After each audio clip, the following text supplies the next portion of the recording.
numéro 3, la voix. En 2014, des chercheurs de l'université de Duke ont mené une recherche que je trouve fascinante. Ils ont fait écouter à des investisseurs les voix de PDG de grandes entreprises sans voir leur visage et sans connaître leur nom, sans voir même leurs résultats. Juste la voix. Les PDG à la voix la plus grave levaient en moyenne 440 000 $ de plus. 440 000 $.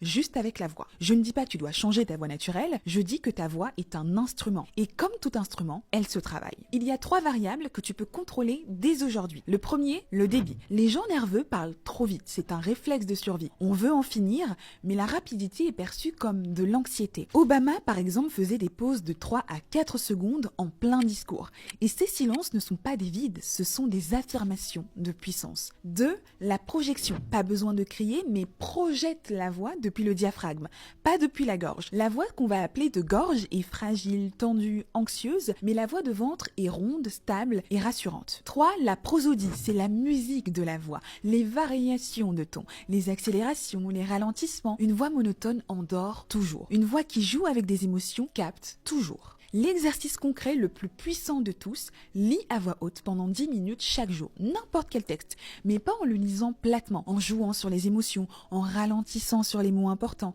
en accélérant sur des passages d'action. Fais des pauses dramatiques parfois, et c'est la partie la plus difficile, enregistre-toi. Les premières fois que tu vas écouter ta propre voix enregistrée, c'est brutal. Tout le monde déteste ça, et c'est normal, mais les feedbacks que tu vas avoir, les retours que tu vas avoir sur toi-même seront honnêtes. Et après quelques semaines d'entraînement, la différence va être stupéfiante. Pilier numéro 4, l'écoute active. Celui-là va te surprendre parce que pour mieux parler, il faut d'abord apprendre à mieux écouter. En 2010, une étude publiée dans le Journal of Personality demande à des centaines de personnes d'évaluer les meilleurs communicants qu'ils connaissent. Le résultat qui était attendu était que l'on sélectionne des personnes qui s'expriment bien, qui ont du vocabulaire, qui sont éloquents. Le résultat réel est vraiment surprenant. Les meilleurs communicants sont avant tout de très bons auditeurs.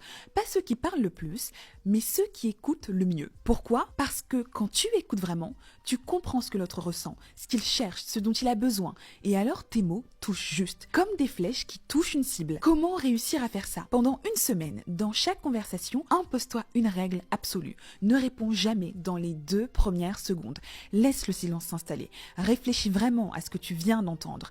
Et puis parle. Ce que tu vas remarquer va te surprendre. Les gens vont te percevoir comme plus intelligent, plus posé, plus mature, plus réfléchi. Pas parce que tu as dit quelque chose de brillant, mais parce que tu les as vraiment écoutés.